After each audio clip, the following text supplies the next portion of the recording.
Hello दोस्तों, last class में जो हमने टॉपिक किया था वो आपका हम क्या कर चुके हैं। आपकी जो एसिड के कैरेक्टर कि एसिड आपका क्या होता है, वाटर के साथ कैसे कैरेक्टर शो करता है, बेस वाटर के साथ कैसे कैरेक्टर शो करता है, और हमें एसिड में वाटर मिलाना चाहिए या वाटर में एसिड मिलाना चाहिए, ये सब हम लास्ट क्लास में स्टडी कर चुके हैं। अब मैंने आपको क्लास की स्टार्टिंग में जब चैप्टर स्टार्ट किया था उसमें मैंने आपको बताया था कि कौन सी चीज आपकी एसिड है, कौन सी बेस है, वो हमने रिकॉग्नाइज करना सीख लिया। उसके बाद मैंने बताया था कि आपका HCl, H2SO4, HNO3 ये क्या होते हैं दोस्तों, स्ट्रॉन्ग एसिड होते हैं, और CH3COOH एसिटिक एसिड आपका क्या होता है, वीक एसिड होता है। तो मुझे कैसे पता चला कि ये स्ट्रॉन्ग एसिड हैं या ये फिर आपके वीक एसिड हैं। Sodium hydroxide, potassium hydroxide, calcium hydroxide, magnesium hydroxide ये आपके स्ट्रॉन्ग बेस हैं, अमोनियम हाइड्रोक्साइड आपका वीक बेस है। मुझे कैसे पता चला, तो आज की हमारी यही हेडिंग है, हाउ स्ट्रॉन्ग आर एसिड और बेस सॉल्यूशन, कि आपके एसिडिक और बेसिक सॉल्यूशन कितने स्ट्रॉन्ग होते हैं, या जो आपके एसिड होते हैं या बेस होते हैं वो कितने स्ट्रॉन्ग होते हैं। हमें कैसे पता चलेगा कौन कितना स्ट्रॉन्ग एसिड है, कौन कितना वीक एसिड है, कौन कितना स्ट्रॉन्ग बेस है, कौन कितना वीक बेस है, हम कैसे उसको पता करेंगे, कैसे उसका आइडेंटिफिकेशन करेंगे। तो उसके लिए आपकी आज की ये वीडियो है जिसमें हम ये टॉपिक को डिस्कस करेंगे। तो आपका सबसे पहले कि आप अगर कभी भी एसिड और बेस की स्ट्रेंथ को चेक करना चाहते हैं तो आपको क्या है, आपके मन में आएगा कि हम लिटमस पेपर बता सकते हैं आंसर। देखो दोस्तों, लिटमस पेपर अगर आप आंसर देंगे, आपका लिटमस पेपर या इंडिकेटर्स आप कहोगे कि नेचुरल इंडिकेटर, सिंथेटिक इंडिकेटर, या आपके क्या हो जाएं ऑल्फैक्टरी इंडिकेटर। तो दोस्तों ये तीनों सिर्फ ये बताते हैं कि एसिड कौन है और बेस कौन है, वो आपकी स्ट्रेंथ को नहीं बता पाते कि कौन कितना ताकतवर एसिड है, कौन कितना कमजोर एसिड है। वो कभी भी स्ट्रेंथ को रिकॉग्नाइज नहीं कर सकते। कौन, जो आपके इंडिकेटर्स हमने अभी तक यूज किए हैं, चाहे वो नेचुरल इंडिकेटर हो, चाहे वो सिंथेटिक इंडिकेटर हो, चाहे वो आपका ऑल्फैक्टरी इंडिकेटर हो। तो हमें कैसे पता चलेगा, हमें पता चलेगा आज की हेडिंग में कि हम किससे कैलकुलेट या किससे आइडेंटिफाई कर सकते हैं। तो आप अगर एसिड और बेस की स्ट्रेंथ को पता करना चाहते हैं तो एक और इंडिकेटर यूज होता है जिसको दोस्तों हम कहते हैं यूनिवर्सल इंडिकेटर। जिसको क्या कहते हैं दोस्तों, यूनिवर्सल इंडिकेटर। यूनिवर्सल इंडिकेटर जैसा कि इसका नाम है, यूनिवर्सल मतलब जो आपका हर जगह यूज हो सकता है। और हर जगह का मतलब क्या होगा, यहाँ पे हर जगह से मतलब नहीं है, यहाँ पे मतलब है कि ये यूनिवर्सल जो इंडिकेटर है ये दो काम करता है दोस्तों। दो काम क्या करता है, एक तो एसिड और बेस को डिफरेंशिएट करेगा कि एसिड कौन है और बेस कौन है। एक तो ये काम करेगा जो बाकी के इंडिकेटर कर रहे थे, एसिडिक बताएगा और बेसिक बताएगा, मतलब ये एसिडिक और बेसिक में भी डिफरेंस करता है, पहला पॉइंट जो सारे इंडिकेटर कर रहे थे। और दूसरा पॉइंट क्या करता है, साथ के साथ यूनिवर्सल इंडिकेटर ये भी बताता है कि कौन सा एसिड कितना स्ट्रॉन्ग है, कौन सा बेस कितना स्ट्रॉन्ग है, कौन सा एसिड कितना वीक है और कौन सा बेस कितना वीक है। तो आपके यूनिवर्सल इंडिकेटर ने आपकी दो प्रॉब्लम रिजॉल्व कर दी, आपका एसिड और बेस को भी बता दिया और आपका ये भी बता दिया कि कौन कितना स्ट्रॉन्ग एसिड है और कौन कितना वीक एसिड है, या कौन कितना स्ट्रॉन्ग बेस है और कौन कितना वीक बेस है। तो पहले आपको डेफिनेशन क्लियर हो गई, यूनिवर्सल इंडिकेटर क्या होते हैं, व्हाट आर यूनिवर्सल इंडिकेटर। तो सिंपल जो एनसीईआरटी में लिखी हुई है, universal indicator is a mixture of several indicator. जब आप सेवरल इंडिकेटर्स को आपस में मिक्स कर देते हैं तो आपका क्या बन जाता है, यूनिवर्सल इंडिकेटर बन जाता है। क्लियर, आपका क्या बन जाता है दोस्तों, यूनिवर्सल इंडिकेटर बन जाता है। आपको ज्यादा डिटेल में नहीं, आपके में जब पेपर में क्वेश्चन आएगा कि what is universal indicator and how it help in the recognition of strength of acid और बेस, तो सिंपल आपको लिखना है पीएच स्केल या फिर पीएच सॉल्यूशन। आपको प्रॉब्लम नहीं है, आपको इसकी ज्यादा डेप्थ में नहीं, बट डेफिनेशन। यूनिवर्सल इंडिकेटर क्या होता है, सेवरल मिक्सचर्स का इंडिकेटर होता है जिसको हम यूनिवर्सल इंडिकेटर कहते हैं। अब इसके एडवांटेज क्या है, दो जो मैंने आपको बताए सॉरी जो मैंने आपको बताया इसके एडवांटेज क्या है। पहला, ये आपका एसिड और बेस को डिफरेंशिएट करता है, पहली बात। और दूसरी बात, साथ के साथ स्ट्रेंथ भी बताता है कि कौन कितना स्ट्रॉन्ग है और कौन कितना वीक है। तो मैंने ये पॉइंट लिख भी रखा है। Universal indicator shows different colours at different concentration of hydrogen ion. कि जो यूनिवर्सल इंडिकेटर होता है, यूनिवर्सल इंडिकेटर आपका क्या करता है कि आपके डिफरेंट जब आपके हाइड्रोजन आयन की कंसंट्रेशन जैसे जैसे सॉल्यूशन में बदलती जाएगी, वैसे वैसे यूनिवर्सल इंडिकेटर का कलर भी क्या होता जाएगा, चेंज होता जाएगा। मतलब ये भी एसिड और बेस को जो डिफरेंशिएट करता है वो किसके बेस पे डिफरेंशिएट करता है, कलर के बेस पे। किसके बेस पे डिफरेंशिएट करता है, कलर। ये भी कलर चेंज करके ही बताएगा कि कौन आपका एसिड है और कौन क्या है, वीक। बट इसमें खाली दो ही कलर नहीं होंगे, इसमें आपके अलग अलग कलर होते हैं, ठीक है। तो आपका यूनिवर्सल इंडिकेटर क्या करता है, यूनिवर्सल इंडिकेटर आपके डिफरेंट कंसंट्रेशन जैसे जैसे हाइड्रोजन आयन की कंसंट्रेशन बदलती जाएगी वैसे वैसे आपके जो सॉल्यूशन का कलर होगा या एसिड का जो कलर होगा, बेस का जो कलर होगा, वो भी क्या होता चला जाएगा, बदलता चला जाएगा। तो यूनिवर्सल इंडिकेटर मिक्सचर होता है सेवरल इंडिकेटर्स का, और ये क्या करता है, डिफरेंट हाइड्रोजन आयन की कंसंट्रेशन पे डिफरेंट कलर्स को रिप्रेजेंट करता है या डिफरेंट कलर्स को दिखाता है। अब इसके एग्जाम्पल की बात करते हैं, अब इसकी चीजों को और ज्यादा डिटेल में स्टडी करते हैं। अब आपका क्या है, यूनिवर्सल इंडिकेटर का एग्जाम्पल क्या है, यूनिवर्सल इंडिकेटर का एग्जाम्पल क्या है, और दोस्तों ये काम कैसे करता है, ये कैसे आपकी हेल्प करता है एसिड और बेस को आइडेंटिफाई करने में। तो सबसे पहले यूनिवर्सल इंडिकेटर का जो एग्जाम्पल है दोस्तों, जो आपको याद रखना है, तो एग्जाम्पल है यूनिवर्सल इंडिकेटर का आपका पीएच पेपर आप कह सकते हो, या पीएच स्केल भी कह सकते हो, कोई प्रॉब्लम नहीं है, पीएच स्केल या पीएच पेपर।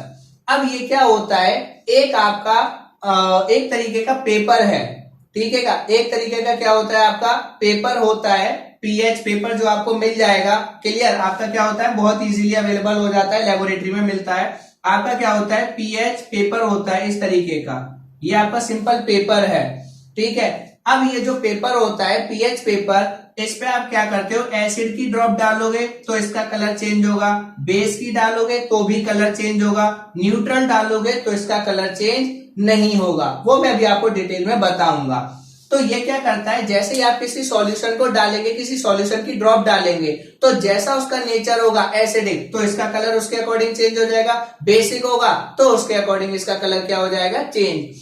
तो आपका क्या होता है, पीएच पेपर या पीएच स्केल होता है, जो एग्जांपल है किसका, यूनिवर्सल इंडिकेटर का। हम पीएच स्केल को यूज करके ही किसी भी एसिड की स्ट्रेंथ का पता करते हैं और किसी भी बेस की स्ट्रेंथ का पता करते हैं कि कोई एसिड कितना स्ट्रांग है और कोई बेस कितना स्ट्रांग है, कोई एसिड कितना वीक है, कोई बेस कितना वीक है, तो पता करेंगे। अब इसको कंसेप्ट को समझिए, ये क्या है, आपने एग्जांपल भी लिख लिया यूनिवर्सल इंडिकेटर का, पीएच पेपर या पीएच स्केल लिख लिया। इसमें कई बार, ये आपके सिलेबस पे नहीं, कई बार आपसे पूछ लिया जाता है पॉलिटेक्निक में कि पीएच स्टैंड फॉर, पीएच का पूरा नाम क्या है, तो इसका होता है पोटेंस हाइड्रोजन। क्या होता है, पोटेंस हाइड्रोजन, मतलब power of hydrogen, power of hydrogen, ये इसको आप कह सकते हो, दोनों में से कोई भी करेक्ट वर्ड है पोटेंस हाइड्रोजन। मतलब ये जो पीएच पेपर होता है या जो पीएच स्केल होता है, ये सिर्फ और सिर्फ हाइड्रोजन आयन की कंसंट्रेशन को कैलकुलेट करता है, ये सिर्फ और सिर्फ किसकी कंसंट्रेशन को पहचानता है, हाइड्रोजन। अगर आपके हाइड्रोजन आयन ज्यादा होंगे, ये OH माइनस आयन की कंसंट्रेशन को रिकॉग्नाइज नहीं करता, ये पीएच पेपर सिर्फ और सिर्फ किसकी कंसंट्रेशन पे काम करता है, हाइड्रोजन आयन। तो ये आपसे क्वेश्चन पूछ लेता है, ये आपका सीबीएसई में भी आता है और ये आपका किस में आता है, पॉलिटेक्निक में भी, कि पीएच वर्क्स ऑन दी, या पीएच कैलकुलेट, ठीक है, पीएच किस पे वर्क करता है या किसको कैलकुलेट करता है, hydrogen ion only, hydroxide ion only, या हाइड्रोजन और हाइड्रोक्साइड आयन बोथ। तो आंसर होगा hydrogen ion only. PH scale या पीएच पेपर सिर्फ और सिर्फ हाइड्रोजन आयन की कंसंट्रेशन को ही कैलकुलेट करता है, वो हाइड्रोक्साइड आयन की OH माइनस की कंसंट्रेशन को कैलकुलेट नहीं करता। अब इसी को टीचर ट्रिकी बनाने के लिए लिख सकता है H3O+, हाँ इसको करेगा, H+, हाँ इसको करेगा, और आपका लिख सकता है प्रोटोन। तीनों अगर लिख दे तो आंसर होगा हाँ इन तीनों को करता है। पर ध्यान रखना कभी भी OH- को रिकॉग्नाइज नहीं करेगा। पीएच पेपर कभी भी OH- आयन की कंसंट्रेशन पे काम नहीं करता, वो सिर्फ और सिर्फ किसको कैलकुलेट करना जानता है, हाइड्रोजन आयन। तो पीएच पेपर सिर्फ और सिर्फ हाइड्रोजन आयन की कंसंट्रेशन को कैलकुलेट करके आपको बताएगा कि कोई चीज एसिड है या कोई चीज क्या है, बेस। यहां तक समझ में आ गया। अब पीएच स्केल होता क्या है, पेपर तो आपने देख लिया, ये क्या है, इसका एक ही कलर होता है। इसका क्या होता है, लैब में जब आप जाएगा तो आपको एक ही कलर मिलेगा, इसके दो कलर नहीं है, एक ही पीएच पेपर होता है, उसका एक ही कलर है। ये लिख लेना, छोटी सी बात, आपकी एग्जाम के लिए काफी हेल्पफुल है। अब आपका जो पीएच होता है, पीएच कैसे हेल्प करता है हमारी चीजों को आइडेंटिफाई करने में, तो उसमें क्या होता है, जो पीएच आपको मिलेगा पेपर, उसमें आगे के दो पेज होते हैं, आगे की जो आपके दो आप कह सकते हो। तो फर्स्ट पेज पे क्या होता है, रीडिंग लिखी होती है, उस पर क्या होता है, स्केल। आपका क्या होता है, पीएच स्केल होता है, जो कहां से स्टार्ट होता है, ठीक है, आपका पीएच स्केल होता है जो कहां से स्टार्ट होता है दोस्तों, 0 से स्टार्ट होता है और कहां पे खत्म होता है, 14 पे, ठीक है, 14 पे। तो आपका क्या होता है, यहां पे 0, 1, 2 इस तरीके का, 1, 2, 3, 4, 5, 6, 7, 8, 9, 10, 11, 12, 13 इस तरीके के क्या होते हैं आपके मार्क्स होते हैं, आप इनको पहचान सकते हो। अब इनमें क्या होता है, इतने से इतने पे इसका कलर कुछ और होता है, इस रेंज में कलर कुछ और होता है, इस रेंज में, हर रेंज में इसका कलर क्या होता है, अलग अलग होता है। हर रेंज में इसका कलर क्या होता है दोस्तों, डिफरेंट होता है, अलग अलग होता है। अब ये क्या करता है, जैसे ही अब इसको आपको समझना है, तो आपको पता चल गया पीएच स्केल क्या है। pH is a scale which have the reading from 0 to 14। pH आपका एक स्केल। अब क्या होता है, pH स्केल आपको अलग से नहीं मिलेगा, जो pH पेपर आप लाओगे ना, pH पेपर की शुरू की लाइन पे 0 से लेके 7 तक के कलर बने होंगे कि आपके इतनी रेंज में ये कलर होगा, इतने से इतने में ये कलर होगा, इतने से इतने में ये कलर। फिर अगले पे आपका लिखा होगा 8 से लेके 14 तक, 8 से लेके 14 तक कलर होंगे। उसके बाद आपके सारे क्या मिलेंगे, आपको पीएच पेपर मिलेंगे सारे, उसमें से जो आपको यूज करने हो कर लेना। कैसे इस्तेमाल करते हैं, पीएच पेपर लिया, सॉल्यूशन की ड्रॉप डाली, जो कलर आया वो आप क्या करते हो, पीएच स्केल से मैच करते हो। जहां पे मैच हो जाता है वही आप क्या कह देते हो कि हाँ इसके पीएच वैल्यू इतनी है। अभी मैं और समझाऊंगा, आपको समझ में आ गया कि ये काम कैसे करता है। आपका पीएच पेपर लिया, सॉल्यूशन की ड्रॉप डाली, उसका कलर चेंज होगा, उस कलर को आप स्केल पे कंपेयर करोगे। जैसे ही आप स्केल पे कंपेयर करोगे, जहां पे आपका वो कलर मैच हो जाएगा, आपके सॉल्यूशन का कलर उतना ही, आपके सॉल्यूशन की पीएच वैल्यू उतनी ही होगी। अब उस पीएच वैल्यू से हमें क्या पता चलेगा, तो मैं आपको बताता हूं क्या पता चलेगा। ये आपको क्लियर हो गया। यूनिवर्सल इंडिकेटर मिक्सचर होता है, इसका एग्जांपल क्या है, पीएच पेपर या पीएच स्केल। पीएच स्केल क्या है, एक स्केल होता है जो 0 से 14 तक की जिसमें रीडिंग होती है, और ये क्या करता है, एसिड और बेस को कलर के बेस पे डिफरेंशिएट करता है, साथ के साथ उसकी स्ट्रेंथ भी बताता है। पीएच स्केल या पीएच पेपर सिर्फ और सिर्फ किसमें काम करेगा, आपके हाइड्रोजन आयन की कंसंट्रेशन को कैलकुलेट करता है, हाइड्रोक्साइड पे काम नहीं करता। अब ये पीएच स्केल से हमें क्या पता चलेगा, अब इसको समझिए। पीएच स्केल में क्या होता है दोस्तों, ये जो रीडिंग होती है इनको हमने 3 सेगमेंट में बांट रखा है। एक एग्जैक्टली 7, एग्जैक्टली 7 अगर किसी की पीएच वैल्यू आती है तो वो सब्सटेंस होता है दोस्तों न्यूट्रल। अगर किसी सब्सटेंस की पीएच वैल्यू कैसी आती है 7, तो उस सब्सटेंस का कैरेक्टर कैसा होगा, न्यूट्रल। अगर किसी सब्सटेंस का कैरेक्टर आता है 7 से कम, अगर किसी की पीएच वैल्यू क्या आती है 7 से कम, तो वो कौन से नेचर का सब्सटेंस होगा, एसिडिक नेचर। कौन से नेचर का होगा, एसिडिक नेचर। अगर किसी सब्सटेंस का या किसी सॉल्यूशन का पीएच वैल्यू 7 से 14 के बीच में आती है या 7 से ज्यादा आती है, तो वो सब्सटेंस किस नेचर का होगा, बेसिक नेचर। ये आपको याद होना चाहिए, ये आपको पता होना चाहिए। आपने क्या पता कर लिया कि आपका जो पीएच स्केल है वो 3 रीडिंग्स में डिवाइडेड है। किसमें, एक 7 से लेस, एक एग्जैक्टली 7 और दूसरा 7 से ग्रेटर। अगर आपकी पीएच वैल्यू 7 से लेस आती है, इसका मतलब जो आपने सब्सटेंस यूज किया है या जिसका सॉल्यूशन यूज किया है वो कैसे नेचर का है, एसिडिक नेचर। अगर उसका पीएच 7 से ग्रेटर आता है, इसका मतलब वो कौन से नेचर का सब्सटेंस है, बेसिक नेचर। और अगर आपने जो सॉल्यूशन या सब्सटेंस लिया है उसका पीएच एग्जैक्टली 7 आ जाए, एग्जैक्टली 7, इसका मतलब वो कौन से स्टेट का होगा, न्यूट्रल।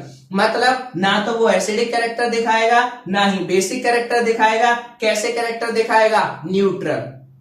ठीक है, अब मैं इसको और समझाता हूं कैसे होता है। आपने इतना पहचानना सीख लिया, अब आपके मन में क्वेश्चन आएगा हमें पीएच वैल्यू कैसे पता चलेगी। बहुत अच्छा क्वेश्चन है, कुछ नहीं करना, आपने जो पीएच स्केल लिया था, पीएच स्केल जो लिया था उस पर जैसे ही आप सॉल्यूशन की ड्रॉप डालेंगे तो इसका 100% कलर चेंज होगा कुछ ना कुछ, या तो इसका जो कलर है एग्जैक्टली ऐसा ही रहेगा। तो पीएच पेपर का जो कलर है अगर एग्जैक्टली वैसा ही रहे, उस पर कोई चेंज ना हो, इसका मतलब उसका पीएच कितना है, 7। और जिस सब्सटेंस को आपने डाला है और उसको डालने पे अगर उसका कलर जैसा पहले था वैसा का वैसा ही रहा है, कोई चेंज नहीं आया, इसका मतलब वो सब्सटेंस कैसे कैरेक्टर का है, न्यूट्रल कैरेक्टर। और आपको बहुत अच्छे से पता है कि जो आपका प्योर वाटर होता है, जो क्या होता है, प्योर वाटर, प्योर वाटर का पीएच वैल्यू 7 होती है। जो हम पानी इस्तेमाल करते हैं दोस्तों, वो जनरली अगर आप उसमें एसिडिक रेन वाटर या इन सबको छोड़ दें, आप सिंपल जो वाटर इस्तेमाल करते हैं उसका पीएच कितना होता है दोस्तों, न्यूट्रल होता है, वो 7 होता है पीएच। इसलिए पीएच स्केल पर जब वाटर की ड्रॉप डालोगे तो उसके कलर में कोई भी चेंज नहीं होगा। तो कोई भी चीज जिसको आपने पीएच पेपर पे डाला और उसके कलर में कोई चेंज नहीं हुआ, इसका मतलब वो कौन से नेचर की है, न्यूट्रल नेचर की। एग्जाम्पल आपके सामने है वाटर। अब आते हैं इसकी बात, अगर किसी का आपने ड्रॉप डाली, किसी चीज की आपने यहाँ पे ड्रॉप डाली और ड्रॉप डालते ही इसका कलर क्या हो गया, चेंज हो गया। जनरली मैं आपको एक हिंट भी दे देता हूं, वैसे तो पीएच स्केल पर सब कलर लिखे होते हैं बट मेजरली आपको बता देता हूं। इस तरफ आपके मेजरली कौन से कलर होते हैं, रेड। इस तरफ मेजरली क्या होता है, रेड। और इस तरफ क्या होता है दोस्तों, ब्लू। अब इसमें भी मैं आपको बताऊंगा, डोंट वरी, पैनिक मत होना, ठीक है। तो आपने अगर डाला कोई भी सॉल्यूशन, उसका कलर ऐसा ना रह के चेंज हुआ, तो जो भी कलर आपका चेंज हुआ होगा उस कलर को पीएच स्केल से मैच कर लो। जैसे ही आप पीएच स्केल से उसके कलर को मैच करोगे तुरंत ही आपको क्या हो जाएगा, पता चल जाएगा कि इसका पीएच 7 से कम है या 7 से ज्यादा। आप तुरंत आइडिया लगा लेंगे कि ये चीज एसिडिक कैरेक्टर की है या बेसिक कैरेक्टर की। समझ में आ गया, आपने ये भी पहचानना सीख लिया कि कोई चीज एसिडिक कैरेक्टर की है या बेसिक। वो कैसे पहचानेंगे, आप सॉल्यूशन की ड्रॉप डालेंगे पीएच पेपर पे, पीएच पेपर का कलर देखेंगे कि वो 7 से कम वाला कलर है या एग्जैक्टली 7 वाला कलर है या 7 से ग्रेटर। अगर 7 से कम है इसका मतलब वो एसिडिक सब्सटेंस है, अगर 7 से ज्यादा है तो वो कौन सा सब्सटेंस है, बेसिक। ये आपको क्लियर हो गया। ये चीज आपको याद नहीं करनी, ये कलर कभी भी रटने नहीं है, बस इतना है कि 7 वाला न्यूट्रल, 7 से कम वाला एसिडिक, 7 से ज्यादा वाला बेसिक। पॉइंट क्लियर हो गया यहां तक। अब आगे समझाता हूं कि आपको ये तो पता चल गया कि वो एसिडिक नेचर का है या बेसिक, पर अगर आपको पता चले कि एसिडिक में भी बहुत ज्यादा एसिडिक है या कम एसिडिक है, वो कैसे पता करोगे, तो आइए उसका भी तरीका सीख लीजिए कैसे पता करेंगे। ठीक है, उसका तरीका क्या होता है दोस्तों, उसका तरीका ये होता है कि आप क्या करते हैं, सिंपल, जैसे ही आप इस सॉल्यूशन को यूज करते हैं, जैसे ही आप इसको यूज करेंगे तो आपको, अगर मैं एग्जांपल लेता हूं HCl, आपका क्या लेता हूं मैं एग्जांपल, HCl लेता हूं। यहां पे समझना जरा दोबारा, ये मैंने बना दिया, ठीक है, ये 7 है, ये 0 और ये क्या है 14। अब सपोज आपने क्या लिया, यहां पे देखिए, HCl लिया, H2SO4 लिया, HNO3 लिया और CH3COOH लिया। आपको पता है ये चारों ही क्या है, एसिड। मतलब इन सबका कलर 7 से क्या आएगा, लेस। इन सबका ही कलर 7 से क्या आएगा, कम आएगा। जो भी कलर होगा 7 से कम वाला वही कलर इनके आएंगे। अब ये भी एसिड, ये भी एसिड, ये भी एसिड, ये भी एसिड। हमें कैसे पता चलेगा कौन सा ताकतवर है, कैलकुलेशन के बेस पे हम पता करेंगे कि किसमें H+ ज्यादा निकले। हम कैलकुलेशन के बेस पे क्या पता करेंगे, किसमें H+ ज्यादा निकले। जिसमें जितने ज्यादा H+ निकले होंगे वो उतना ही ताकतवर होगा, वो उतना ही क्या होगा, ताकतवर। More H+ ion higher acidic nature, आप लिख सकते हो, more H+ ion higher acidic nature. जितने ज्यादा H+ आयन निकलेंगे उतना ही ज्यादा कोई भी सब्सटेंस एसिडिक होगा, और जितने कम H+ निकलेंगे उतना ही वो एसिडिक कम होता जाएगा। ये तो हुआ कि हम इसको देख के पहचान ले कि इसमें कितना एसिड कितने H+ निकले। जितने ज्यादा H+ निकले उतना ही क्या होगा एसिडिक, जितने कम निकले उतना ही कम एसिडिक। बट यहाँ कैसे पता चलेगा? यहाँ दोस्तों यहाँ मैं आपको ट्रिक बताता हूं जो मुझे पता है, आप उसको ट्रिक मानना चाहे मान सकते हैं, नहीं तो कोई दिक्कत नहीं। ये लिख लिया आपने, नोट डाउन कर लिया। अब देखते हैं आगे यहाँ पे क्या पॉइंट है। यहाँ पे मैं आपको जो तरीका बताने वाला हूं इसको देखिए दोस्तों, इसकी बहुत अच्छी सी ट्रिक है आपकी। एक चीज ध्यान रखिएगा, थोड़ी सी बात, कि पीएच जो होता है ना, पीएच हमेशा क्या होगा, पीएच और हाइड्रोजन आयन का रिश्ता उल्टा होता है। अगर आपके हाइड्रोजन आयन ज्यादा होंगे तो पीएच की वैल्यू उतनी ही कम होगी, हाइड्रोजन आयन जितने कम होंगे पीएच वैल्यू उतनी ज्यादा होगी। ऐसा रिलेशन बना लीजिएगा रिवर्स, कभी दिक्कत नहीं होगी। ये इसका मतलब ये बढ़ेगा तो ये घटेगा, ये बढ़ेगा तो ये घटेगा। क्लियर? तो ये रिलेशन आपको हमेशा याद रहेगा, इससे प्रॉब्लम नहीं होगी। अब देखिए क्या है कि अगर आपके H+ क्या होंगे हाइड्रोजन आयन ज्यादा, तो पीएच वैल्यू उतनी ही क्या होगी, कम। इसका मतलब जितना वैल्यू जीरो की तरफ आएगी, जितना वैल्यू जीरो की तरफ आएगी, जो वैल्यू जीरो के जितना नजदीक होगी वो उतना ही ज्यादा क्या होगा एसिडिक। क्योंकि इसको क्या करते हो आप लोग, रटते हो, रटो मत। ये रिलेशन लिख लिया। अब आगे चलिए, आगे क्या करना है आपको, आगे ये पता करना है कि मेरे पास, आपको पता चल गया ये पूरा एसिडिक है, ये पूरा 7 से कम वाला एसिडिक। अब इसमें आप कंफ्यूज मत हो, आपको कहां पहुंचना है, बस ये ध्यान रखो, जीरो की तरफ।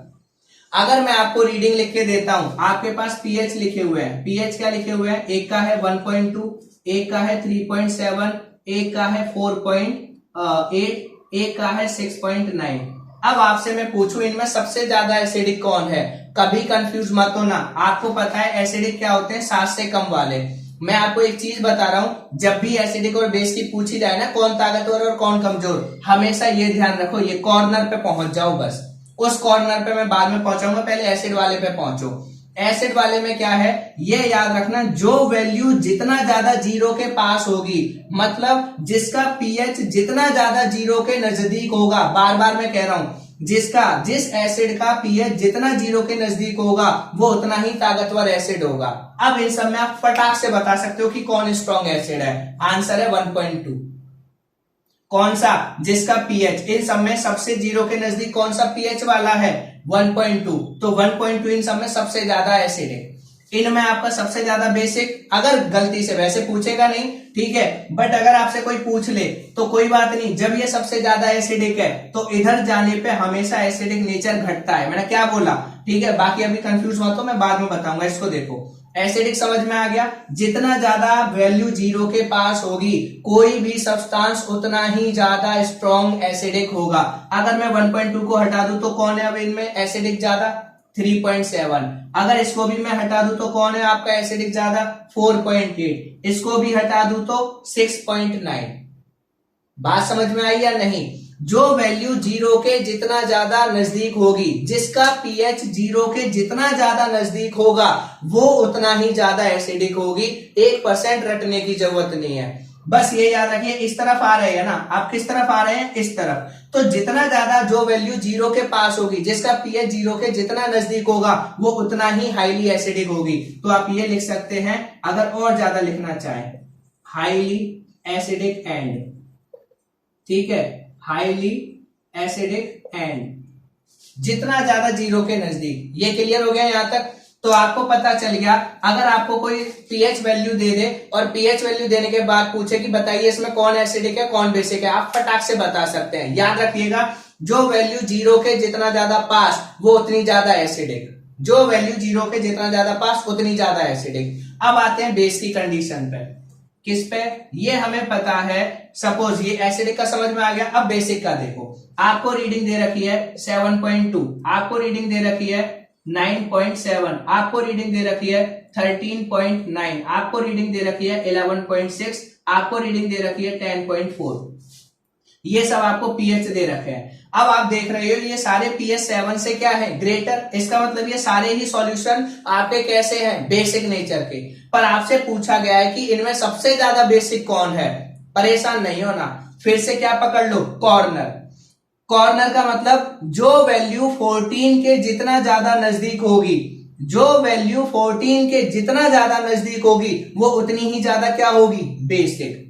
जो वैल्यू जितना ज्यादा किसके नजदीक होगी, हाईली बेसिक एंड, ठीक है, सॉरी यहां पे क्या है, जो वैल्यू 14 के जितना ज्यादा नजदीक होगी आंसर वही उतनी ज्यादा बेसिक होगी। तो इन सब में सबसे ज्यादा बेसिक कौन होगा, 13.9, क्योंकि ये 14 के सबसे ज्यादा क्या है, नजदीक। उससे कम बेसिक कौन होगा, 11.6, उससे कम बेसिक कौन होगा, 10.4, उससे कम बेसिक 9.7 और सबसे कम बेसिक 7.2।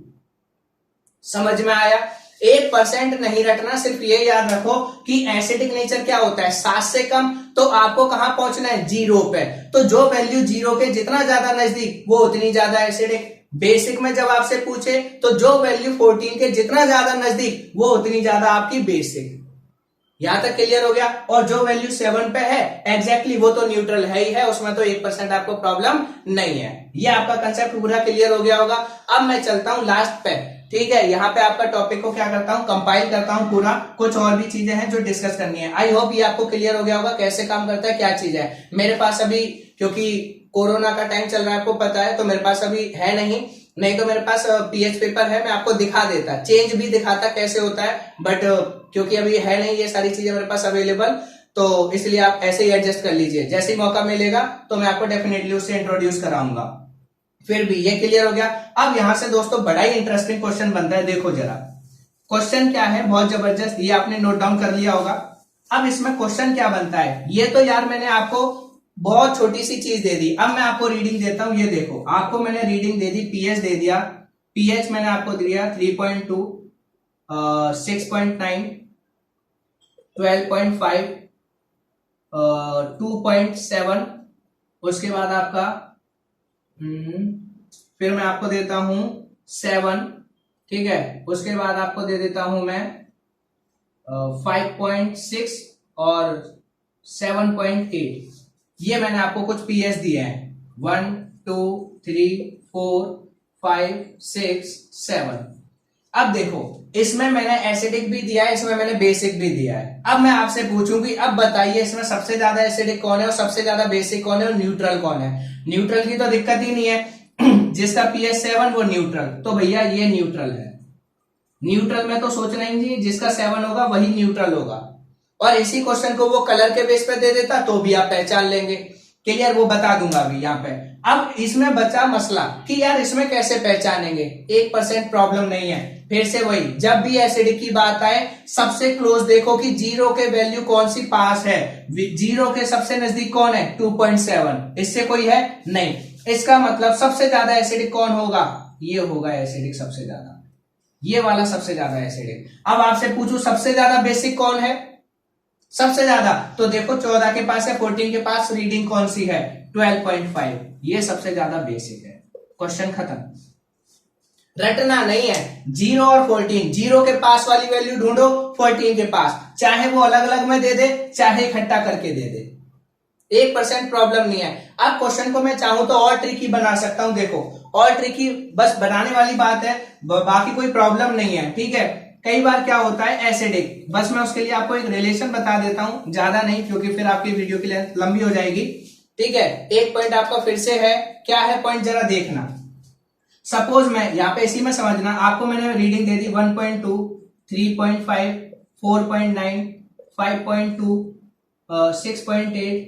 क्लियर, ये मैंने टोटल आपको पीएच दिया है एसिडिक, पीएच आपको दिया है टोटल एसिडिक। और इस एसिडिक में आपसे पूछ लूं कि बताइए इन सब में आपका हाईली बेसिक कौन होगा। क्वेश्चन उल्टा कर दूं मैं, पीएच दिया है मैंने एसिडिक का, पीएच एसिडिक का, और पूछ बेसिक रहा हूं, और लोएस्ट बेसिक कौन होगा। पर आपके लेवल पे ये पूछेगा नहीं, बस बता दिया है मैंने। हाईली बेसिक, अगर आपसे हाईली बेसिक पूछा जाए तो भैया 0 के पास वाला तो हाईली एसिडिक होगा, तो इन सब में 14 के पास तो कोई वैल्यू है नहीं, वैसे ये क्वेश्चन बनता नहीं है, बट अगर पूछ लिया जाए तो आंसर हाईली बेसिक कौन होगा इसमें 6.8 और लोएस्ट बेसिक कौन होगा, मतलब आपको पता है जो स्ट्रॉन्ग एसिड होता है वो स्ट्रॉन्ग बेस तो नहीं हो सकता। ठीक है, अगर ये वाला पॉइंट प्रॉब्लम कर रहा हो तो इसको स्किप कर देना, कोई नहीं, छोड़ो, कई लोगों को शायद दिक्कत होगी तो कंफ्यूजन वाला काम ही नहीं कराना, इसको छोड़ देते हैं। अब आगे चलते हैं, एक फॉर्मूला याद करना, ये वाली चीज आपकी क्लियर हो गई। आप कैसे आइडेंटिफाई करोगे, कैसे क्या करोगे, ये सारी चीज। अब आपका पीएच कैलकुलेट, अगर मान लीजिए पीएच कैलकुलेट का फॉर्मूला आ जाए तो क्या होता है, pH is equal to minus log of H plus ion concentration. ये दोस्तों पीएच निकालने का फॉर्मूला होता है। पीएच का क्या होता है, minus log of H plus ion. देखो इसमें भी क्या है, हाइड्रोजन आयन आया है, इसीलिए पीएच वैल्यू सिर्फ और सिर्फ हाइड्रोजन आयन के बेस पे ही कैलकुलेट होती है, हाइड्रोक्साइड आयन के बेस पे नहीं होती। ये पॉइंट क्लियर हो गया। ये वाला आपका पॉइंट है जो आपको, ये फॉर्मूला मैंने क्यों लिखवाया है, क्योंकि ये पॉलिटेक्निक के एग्जाम में पूछा गया है, पॉलिटेक्निक में पूछा गया है pH is equal to minus log of H plus ion, अलग अलग तरीके से, तो ये इसलिए मैंने आपको ये लिखवा दिया। पीएच का कैलकुलेट करने का फॉर्मूला है minus log of H plus ion concentration. Clear. अब एक क्वेश्चन आपके मन में जरूर आ रहा होगा और जो आना वैलिड भी है कि यार अगर आपका क्या करता है एसिड, अगर आपका ये जो है पीएच स्केल सिर्फ और सिर्फ हाइड्रोजन आयन को कैलकुलेट करता है, तो बेस में तो हमने पढ़ा था कि बेस तो सिर्फ OH माइनस प्रोड्यूस करते हैं, तो फिर ये बेस का कैरेक्टर कैसे बता रहा है, फिर ये बेस का कैरेक्टर कैसे बता रहा है दोस्तों। क्या होता है, अगर इसमें OH माइनस आयन ज्यादा है तो ऑब्वियस सी बात है हाइड्रोजन आयन का नंबर धीरे धीरे धीरे धीरे क्या होगा। ये आपकी एनसीईआरटी में एक ग्राफ भी बना हुआ है, ऐसा, ये ऐसा ग्राफ बना हुआ है, मैं अच्छे से नहीं बना पाया, यहां पे लिखा हुआ है हाइड्रोजन आयन कंसंट्रेशन मैक्सिमम, ये कम हो रही है, ये कम हो रही है, ये कम हो रही है, और एक टाइम पे क्या हो जाएगा आपका बिल्कुल 0 के आसपास हो जाएगी।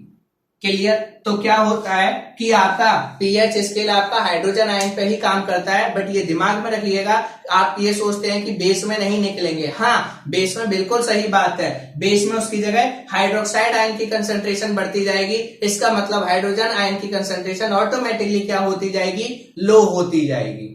ठीक है, ये चीज इसलिए मैंने आपको बता दी ताकि आपके दिमाग में ये गलतफहमी ना रहे, कईयों के मन में क्वेश्चन आता है, तो ये ध्यान रखिएगा। आपके लेवल पे अभी मैं आंसर यही बता सकता हूं, बताने के लिए बता दूंगा, फिर वो आगे चला जाएगा। अभी लेवल पे यही बोल सकता हूं कि बेस में जब आपके हाइड्रोक्साइड आयन की कंसंट्रेशन बढ़ती है तो हाइड्रोजन आयन की कंसंट्रेशन ऑटोमेटिकली कम हो जाती है, इसीलिए, ठीक है, इसीलिए हम बेस का भी पीएच स्केल से क्या कर सकते हैं, नेचर पता कर सकते हैं। समझ में आ गया। यूनिवर्सल इंडिकेटर किसी भी एसिड और बेस कौन कितना ताकतवर है कितना कम, तो HCl H2SO4 HNO3 तीनों को मैंने डाल के देखा, उनके सॉल्यूशन की ड्रॉप डाली, उनके कलर को मैच किया, जिसका कलर, जिसकी पीएच वैल्यू 0 के जितना नजदीक आई वही उतना स्ट्रॉन्ग एसिड हुआ, जिसकी वैल्यू जितनी 7 के नजदीक आई वो उतना वीक एसिड हुआ। पॉइंट क्लियर हो गया। दूसरे शब्दों में जो जितने ज्यादा H+ प्रोड्यूस करेगा उतना ज्यादा स्ट्रॉन्ग एसिड होगा, और जो जितने कम H+ प्रोड्यूस करेगा उतना वीक एसिड होगा। ठीक है, क्लियर हो गया। ये सारा का सारा टॉपिक आपका क्लियर हो गया होगा। फिर भी किसी भाई का कोई क्वेश्चन है, कोई क्वेरी है, कोई डाउट है तो प्लीज कमेंट सेक्शन में डालिएगा, मैं उसका जवाब दूंगा। ठीक है, तो आपका क्या होता है, आज का लेक्चर कंप्लीट। वीडियो अच्छी लगे तो लाइक कीजिएगा, शेयर कीजिएगा और चैनल को सब्सक्राइब कीजिएगा। Thank you.